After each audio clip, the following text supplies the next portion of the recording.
Good morning. My name is Tom Taberzi. I'm sparkling winemaker here at Domaine Chandon, the sparkling winery.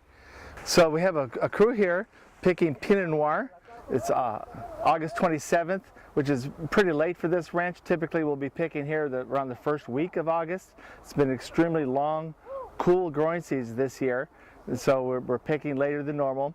The decision as to when we pick the grapes. You know, people always think about sugar level. Well, that's important.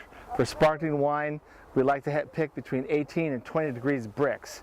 Well, 1 degree Brix is 10 grams per 100 mils of liquid of the juice. So, you know, sugar is important, but also there's acidity, and this is Pinot Noir, and there's color. For sparkling wine, I don't want a lot of color. So the longer it hangs, the more color development there is.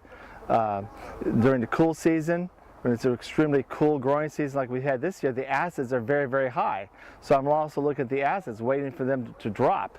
So it's a balance between the sugar, the amount of sugar, the Brix, how many grams per liter of sugar there is, what the acidity is, and how much color there is in the grapes. So it's a merging of all those factors to make the decision to pick. So here we have a small cluster of Pinot Noir. It's in the shape of a pine cone.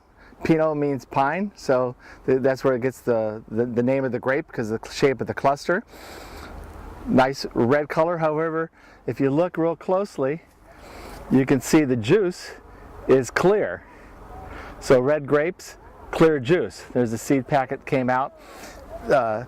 With sparkling wine, we do our best to press the grapes gently, getting the clear juice out, leaving the skin color behind. This fruit is being picked at lower sugar, like 18 to 20 degrees Brix, which is relatively low. If it were still wine grapes, we would be picking this at 24 to 28 Brix, which is 240 to 280 grams per liter of sugar. Sparkling wine, lower sugar, higher acidity. Grapes, like any fruit, before it's ripe, the acid is really, really high. The sugar is low.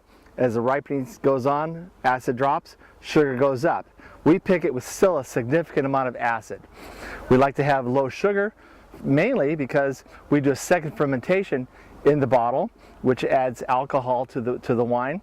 The first fermentation takes that sugar and converts it to alcohol. So with two sources of alcohol coming from the primary and secondary fermentation, we want to make sure the alcohol isn't too high at the end. So we have to pick at a lower sugar to start with to maintain lower alcohols. And we want to have the bright acidity that comes from picking the fruit less ripe.